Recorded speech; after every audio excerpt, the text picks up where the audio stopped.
وہ عدالت کر کے شریروں کو قتل کرے گی۔ سو ترہی کو اپنے منہ سے لگائے گا اور عقاب کی مانند آئے گا، یہ اس کے تیزی سے آنے کو ظاہر کرتا ہے۔ خدا کے گھر کے خلاف عقاب کی مانند، اور یقیناً یہاں خدا کے اس گھر کی بات نہیں ہوئی جو اس وقت اسرائیل میں تھا، پر افرایم کی سلطنت کی اسرائیل کی بات ہوئی، شمال کے 10 قبیلے۔ چونکہ یہ عدالت اس کے اپنے لوگوں کے لیے تھی، یہاں خداوند نے لوگوں کو اس کا گھر کہا ہے۔ افسوس کہ اس نے لوگوں کو خداوند کا گھر کہا، اور پطرس رسول نے اپنے پہلے خط کے 4 باب میں یہ واضح طور پر لکھا ہے، کیونکہ وہ وقت آن پہنچا ہے کہ خدا کے گھر سے عدالت شروع ہو، اور خدا کے گھر سے مراد وہ لوگ جو خدا کا اقرار کرتے ہیں، اسے مانتے ہیں، صحیح۔ جیسے ماضی میں تھا اور آج بھی خدا اپنے گھر سے عدالت شروع کرتا ہے۔ ٹھیک ہے، جب اس نے کہا کہ خدا کے گھر یعنی اس کے لوگوں پر عدالت آئے گی، یہ خداوند کا گھر ہے، کیونکہ انہوں نے میرے عہد سے تجاوز کیا اور میری شریعت کے خلاف چلے۔ پھر دوسری آیت ہے، وہ مجھے یوں پکارتے ہیں، اے ہمارے خدا، ہم بنی اسرائیل تجھے پہچانتے ہیں۔ جب عدالت ان پر آ پہنچی تو انہوں نے خدا کو پکارا کہ ہم بنی اسرائیل تجھے پہچانتے ہیں۔ انہوں نے کہا کہ ہم تیرے ساتھ اس رشتے میں قائم ہیں، ہم پر سے اپنا غضب ہٹا لے۔ یہ توبہ نہیں، انہوں نے خدا کے سامنے دھوکہ کیا۔ توبہ نہیں کی، بلکہ یہ کہا کہ ہم تیرے لوگ ہیں، ہمارا خیال کر۔ اسے ہمیں پہلا سیموئیل 4 باب یاد آتا ہے، جب لوگوں کو اپنی بدی اور ایلی کاہن کی اولاد کی ناپاکی کے سامنے شکست ہوئی۔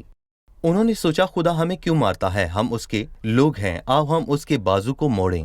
کوئی احمق ہی خدا کے بازو کو موڑنے کا سوچ سکتا ہے۔ انہوں نے خدا کی مرضی کے بغیر خدا کے عہد کے صندوق کو لانے کا سوچا کہ وہ فتح پائیں گے۔ توبہ کے بغیر خدا کی برکت کو حاصل کرنے کا سوچنا، میں کہوں گا کہ بے وقوفی ہے، اور ایسا نہیں ہوگا۔ اور اسی لیے انہوں نے کہا کہ ہم تجھے پہچانتے ہیں۔ کیا خدا انہیں جانتا ہے؟ خداوند نے 2 مرتبہ متی 7 اور لوکا کے 13 باب میں یہ کہا کہ وہ ان سے کہے گا کہ میں تمہیں نہیں جانتا۔ وہ خدا کو کیوں کہتے ہیں کہ ہم تجھے پہچانتے ہیں، جبکہ خدا کہتا ہے میں تمہیں نہیں جانتا؟ اور اس نے بے وقوف کواریوں سے کہا میں تمہیں نہیں جانتا۔ تو اسی لیے جو کوئی بھی خداوند سے درست تعلقات قائم کرنا چاہتا ہے، جان لے کہ خدا سب کو چاہتا ہے، لیکن اس کے لیے سب سے ضروری ہے کہ ہم توبہ کریں۔ اور اگر آپ خدا اور گناہ کو اکٹھا لے کر جانا چاہتے ہیں تو یہ ممکن نہیں۔ بھائی یوسف، کوئی ایسا کرنا چاہے تو کیا ہوگا؟ بہت سے ایسے لوگ ہیں جو مسیحیت کا اقرار کرتے ہیں، پر کیا وہ اپنی ظاہری وضاقتہ سے مسیحی ہو کر خدا کو جان پائیں گے؟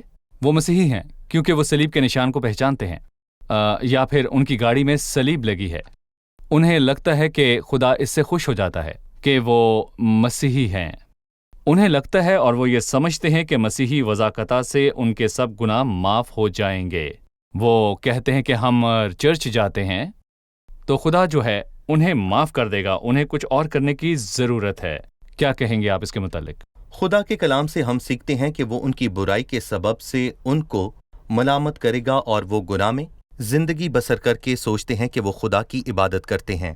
ان کے گناہوں میں اضافہ ہوتا ہے۔ یہ مت سوچیں کہ اس سے آپ کے نیک اعمال میں اضافہ ہوتا ہے، یہ بدی میں اضافہ ہے۔ اور ہم نے یہ قائن سے سیکھا، اور تاریخ کی شروعات ہی سے یہ موجود ہے۔ اور بائبل مقدس میں آدم کے بیٹے قائن کے لیے لکھا ہے کہ اس کے مذہبی کام ہی اس کی بدی کا سبب بنے۔ اس نے اپنے بھائی کو قتل کیا کیونکہ اس کے اعمال برے تھے اور اس کے بھائی کے اعمال نیک۔ اس کے مذہبی کام بھی خدا کی نظر میں بدی ٹھہرے اور اس نے اپنے بھائی کو قتل کیا۔ تیسری آیت میں لکھا ہے، اسرائیل نے بھلائی کو ترک کر دیا، دشمن اس کا پیچھا کریں گے۔ یہ بھلائی کو رد کر کے اس سے عداوت رکھنے کے نتیجے میں ہوا۔ بالکل، ہر دور میں ایسا ہوا، بنی اسرائیل کے ساتھ یہ ہوا، جب لوگ بھلائی کو چھوڑ دیں تو دشمنی ہوتی ہے۔ کیا ایسا ہے؟ بالکل۔ صداقت قوم کو سرفرازی بخشتی ہے، پر گناہ سے امتوں کی رسوائی ہے۔ اور جب ہم خدا کے لوگ ہوتے ہوئے بھلائی کو رد کریں تو دشمن آتا ہے، پر خدا شریر کو چھوڑ دیتا ہے۔ اور جو لوگ خدا کے نام سے کہلاتے ہیں اور جن کا تعلق خدا کے ساتھ ہے، جس طرح ہم اگلے باب میں پڑھیں گے، جہاں لکھا ہے، اے اسرائیل، دوسری قوموں کی طرح خوشی اور شادمانی نہ کر۔ جو خدا کو نہیں جانتے وہ گناہ سے خوش ہوتے ہیں، پر خدا کے لوگ ایسا نہیں کرتے اور خدا ان سے محبت کرتا ہے۔ بھائی یوسف، اب میں چوتھی آیت سے پڑھنا چاہوں گا۔ انہوں نے بادشاہ مقرر کیے پر میرے طرف سے نہیں، انہوں نے عمرہ کو ٹھہرایا ہے اور میں نے ان کو نہ جانا، انہوں نے اپنے سونے چاندی سے بت بنائے تاکہ نیز و نابود ہوں۔ اے سامریا، تیرا بچڑا مردود ہے، میرا قہر ان پر بھڑکا ہے، وہ کب تک گناہ سے پاک نہ ہوں گے؟ کیونکہ یہ بھی اسرائیل ہی کی کرتوت ہے، کاریگر نے اس کو بنایا ہے، وہ خدا نہیں۔ سامریا کا بچڑا یقیناً ٹکڑے ٹکڑے کیا جائے گا۔ میں ان آیات پر آپ کی رائے چاہتا ہوں۔ در حقیقت خدا کا کلام بہت ہی عجیب ہے۔ انہوں نے بادشاہ مقرر کیے پر میری طرف سے نہیں۔ انہوں نے عمرہ کو ٹھہرایا اور میں نے ان کو نہ جانا۔ حیرت ہے کہ یہ خدا کے لوگ ہیں۔ انہوں نے بادشاہ اور عمرہ مقرر کیے، اور جب بادشاہ مقرر ہوتے ہیں تو کاہن ان کو مخصوص کرتا ہے اور نبی اور لوگ اس کے لیے دعا کرتے ہیں، اور خداوند کے بغیر خداوند کی بادشاہی میں کامیابی نہیں مل سکتی۔ اس کا سیدھا اور صاف مطلب یہ ہے کہ اگر خدا آپ کے ساتھ نہیں تو کامیابی آپ کی نہیں ہے۔ خداوند نے یہ نہیں کیا۔ انہوں نے بادشاہوں کو مقرر کیا پر میری طرف سے نہیں۔ انہوں نے عمراؤں کو ٹھہرایا اور میں نے ان کو نہ جانا۔ ہم ان شریر لوگوں کو یاد کریں جو مسیح کے دور میں تھے۔ انہوں نے کہا کہ رومی آ کر ہماری جگہ اور سلطنت لے لیں گے جیسے یہ ان کی تھی، پر وہ بھول گئے تھے کہ جس مسیح کو وہ رد کرنا چاہتے ہیں وہی اس جگہ اور اس قوم کا مالک ہے، اور وہی ہے جس کے لیے یوحنا کے پہلے باب میں لکھا ہے، وہ اپنے گھر آیا اور اس کے اپنوں نے اسے قبول نہ کیا۔ اپنے اور اپنوں میں فرق ہے۔ وہ اپنے گھر آیا یعنی کہ اپنے لوگوں کے پاس، اس کا تاکستان، اس کی جگہ، اس کا گھر، لیکن اس کے اپنوں نے اسے قبول نہ کیا، اور یہ کوئی نئی بات نہیں۔ انہوں نے بادشاہ مقرر کیے پر میری طرف سے نہیں۔ انہوں نے خدا سے نہیں پوچھا، بلکہ میں کہوں گا کہ انہوں نے آزاد ہو کر اپنے سارے معاملات کا فیصلہ کیا، اور گناہ کی سب سے اچھی تعریف یہی ہے کہ اپنی مرضی کرنا اور اپنے جی، خدا مطابق سے آزادی۔ کرنا۔ اپنی مرضی کرنا ہی دراصل گناہ ہے، اور یہی سچ ہے۔ ٹھیک ہے، ابھی ہم ایک رپورٹ دیکھیں گے، پھر مطالعے میں آگے بڑھیں گے۔ ہوسیہ کی کتاب میں انسان کی بدکاری کا بیان ہے۔ جو گناہ وہ چھپ کر کرتے تھے اب سب کے سامنے کرنے لگے، ان میں شرم و لحاظ باقی نہ رہا۔ ان لوگوں کو اپنے ان گناہوں پر کوئی پچھتاوا نہ تھا۔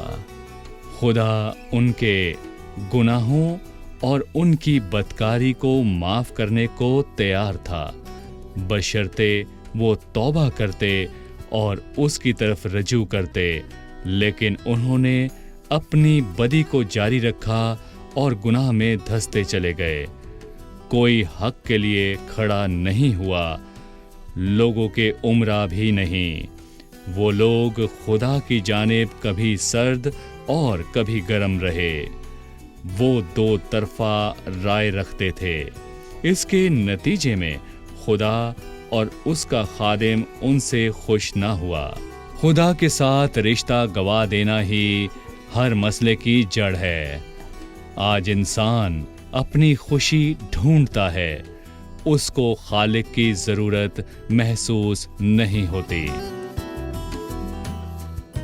بھائی ایاد ہمیں اس کے معنی سمجھائیں، جو 5ویں آیت میں لکھا ہے، ہمیں اسے سمجھنے کی ضرورت ہے۔ ایک بار پھر سے آپ 5ویں آیت کی وضاحت فرما دیں۔ جی، مردے کا معنی ہے کہ اس سے بدبو آتی ہے۔ اس کے لفظی معنی سے آپ اس کو نہیں سمجھ سکتے کیونکہ یہ بچڑا سونے کا بنا ہوا تھا، اس سے بدبو آنا ممکن نہیں، اور اس کے روحانی معنی سمجھنا بہت ہی ضروری ہے، کیونکہ بچڑے کی عبادت سے لوگ بدی کی طرف بڑھے اور انہوں نے بدترین کام کیے۔ زناکاروں اور سدومیوں کے گھر ہمیشہ بت پرستی کی جگہ کے نزدیک ہی پائے جاتے ہیں، اور میں کہوں گا کہ افسوس کہ خدا کے لوگوں نے سامریا میں ایک بچڑا ڈھالا اور اس کی عبادت کی اور اپنی رسومات ادا کیں۔ اس بت پرستی کے نتیجے میں اس کتاب میں 28 مرتبہ حرام کاری کا لفظ استعمال ہوا، یعنی 4 ضربے 7۔ انہوں نے یہ نہیں کہا کہ آؤ جا کر حرام کاری کریں، بلکہ کہا کہ آؤ جا کر بت پرستی کریں۔ اور بنی اسرائیل کی ساری کہانی میں کہوں گا یہ 2 مرتبہ ہوا۔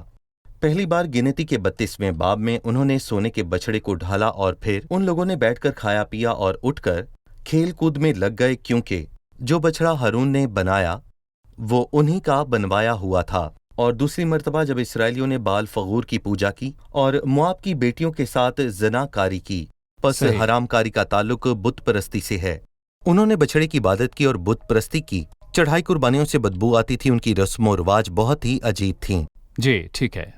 7ویں آیت میں لکھا ہے، بے شک انہوں نے ہوا بوئی، وہ گرد باد کاٹیں گے، نہ اس میں ڈنڈل نکلے گا، نہ اس کی بالوں سے گلہ پیدا ہوگا، اور اگر پیدا ہو بھی تو اجنبی اسے چٹ کر جائیں گے۔ میں ان الفاظ پر آپ کی رائے چاہتا ہوں۔ انہوں نے ہوا بوئی اور اجنبی اسے چٹ کریں گے، یعنی ان کے اناج میں کوئی برکت نہیں۔ جی بھائی یوسف، کیا کہیں گے؟ یہ قدیم اصول ہے، اور جب ہم پیدائش 8 کو پڑھیں تو لکھا ہے کہ جب تک زمین قائم ہے بیج بونا اور فصل کاٹنا، اور پھر نئے عہد نامے نے اس کی تصدیق کی کہ انسان جو کچھ بوتا ہے وہی انسان کاٹتا ہے۔ اس کا فرق سمجھیں، آپ نے بہت تھوڑا بویا جبکہ آپ بہت تعداد میں زیادہ۔ کاٹیں گے، بہت زیادہ کاٹیں گے۔ اگر کوئی کسان بیج بوئے اور بیج ہی کاٹے تو اس کی محنت رائے گاں گئی، پر یہاں پر میں یہ کہوں گا کہ وہ اپنے بوئے کا بہت زیادہ کاٹتا ہے۔ اس نے اسے بہتر طور پر بیان کیا، انہوں نے ہوا بوئی اور اس کے نتیجے میں گردباد کاٹیں گے۔ جو سب کچھ اڑا لے جاتی ہے وہ اپنے بوئے ہوئے سے بہت زیادہ کاٹیں گے۔ غور کریں کہ آپ کیا بوتے ہیں۔ روح کے لیے اگر آپ بیج بوتے ہیں تو ابدی پھل کاٹیں گے، اگر جی۔ جسمانی بیج بوئیں گے تو برائی ہی کاٹیں گے۔ اس نے صحیح۔ لکھا، نہ اس میں ڈنڈل نکلے گا اور وہ اس سے ہرگز خوش نہ ہوں گے۔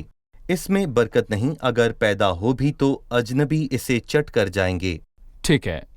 آگے لکھا ہے، اسرائیل نگلا گیا، اب وہ قوموں کے درمیان ناپسندیدہ برتن کی مانند ہوں گے، کیونکہ وہ تنہا گورخر کی مانند اسور کو چلے گئے ہیں۔ افرائیم نے اجرت پر یار بلائے۔ اگرچہ انہوں نے قوموں کو اجرت دی ہے تو بھی اب میں ان کو جمع کروں گا، اور وہ بادشاہ اور عمرہ کے بوجھ سے غمگین ہوں گے۔ ان آیات کے متعلق بتائیے۔ جی ہاں، یعنی شروعات میں اسرائیل نکل گیا۔ ہم یرمیہ 91 باب کی 34ویں اور 44ویں آیت پر غور کریں تو ہم یہ جانتے ہیں کہ اس نے نبوکت نظر کو ایک اژدہا کی مانند کہا، اور جی۔ یہاں بھی میں کہوں گا کہ یہی مسئلہ ہے۔ اسور سامریہ کو نگل گیا، یہ اسور کے اسیر جی، ہوئے۔ اسوریوں کے غلام بنے۔ یہاں اسرائیل نکل گیا اور وہ قوموں کے درمیان ناپسندیدہ برتن کی مانند بنے۔ اور جو کوئی خداوند سے دور جاتا ہے تو میں کہوں گا کہ وہ اپنی ذلت کو بلاتا ہے۔ مثلاً آستر کے 3 باب میں ہم دیکھتے ہیں، ہامان کی رائے تھی کہ یہ لوگ بیکار ہیں، ان کی کوئی اہمیت نہیں۔